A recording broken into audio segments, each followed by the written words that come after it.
ঈদুল আজহার 11 জুনের ছুটি সমন্বয় করার জন্য আজ খোলা রয়েছে ব্যাংক বিমা কার্যক্রম। এ বিষয়ে আরো খবর জানাতে গুলশান থেকে আমাদের সঙ্গে যুক্ত হচ্ছেন Masum Mia. Masum, QCY Melowax Pro ANC on সব নয়েজ গন।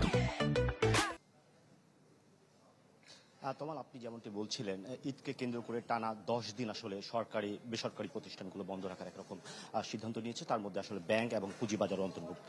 এমন পরিস্থিতিতে 11 এবং 12 জুন বুধ এবং বৃহস্পতিবারও কিন্তু সরকারি ছুটির তালিকায় পড়ে যায়, যার ফলশ্রুতিতে কিন্তু এই ব্যাংকগুলো লেনদেন বন্ধ থাকবে। তাই সাপ্তাহিক কার্যক্রমের যে বাড়তি চাপ রয়েছে সেই চাপ সামলাতে আসলে বাংলাদেশ ব্যাংক এবং সরকার এরকম একটি সিদ্ধান্ত নিয়েছে যে 17 মে এবং 24 মে ব্যাংক খোলা রাখার একটি সিদ্ধান্ত হয়েছে। অর্থাৎ শনিবার সরকারি ছুটির দিনেও খোলা রাখার সিদ্ধান্ত হয়েছে। আজকে 17 মে আমি এসেছি গুলশানে একটি ব্যাংকে। সেখানে সকাল থেকে দেখলাম যে এখানে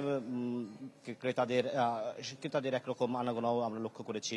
যদিও এখন কিছুটা কম, কিন্তু শুরুর দিকটা দেখেছিলাম আমরা যে ক্রেতাদের একরকম ভিড়, এবং কর্মকর্তাদের যেটা দেখলাম যে সব কর্মকর্তাদেরই উপস্থিতি রয়েছে ব্যাংকের যে এখানকার ঊর্ধ্বতন কর্মকর্তা রয়েছে তার সাথে আমরা কথা বললাম। তারা যেটা বলছে যে স্বাভাবিক লেনদেনের মতোই তাদের উপস্থিতি রয়েছে এবং তাদের স্বাভাবিক কার্যক্রম পরিচালনা করবে। আপনি যে বিষয়টি বলছিলেন যে ঈদকে কেন্দ্র করে আসলে একটা দীর্ঘ ছুটি রয়েছে প্রায় 10 দিন। সেই 10 দিনে আসলে লেনদেনের যে কার্যক্রম, মানুষের যে চাহিদা, সেই চাহিদার কথা চিন্তা করে কেন্দ্রীয় ব্যাংক এমন সিদ্ধান্ত নিয়েছে বলে জানিয়েছে কেন্দ্রীয় ব্যাংক। তো এই ছিল আমার কাছে সর্বশেষ। তমাল। মাসুম, আপনাকে ধন্যবাদ।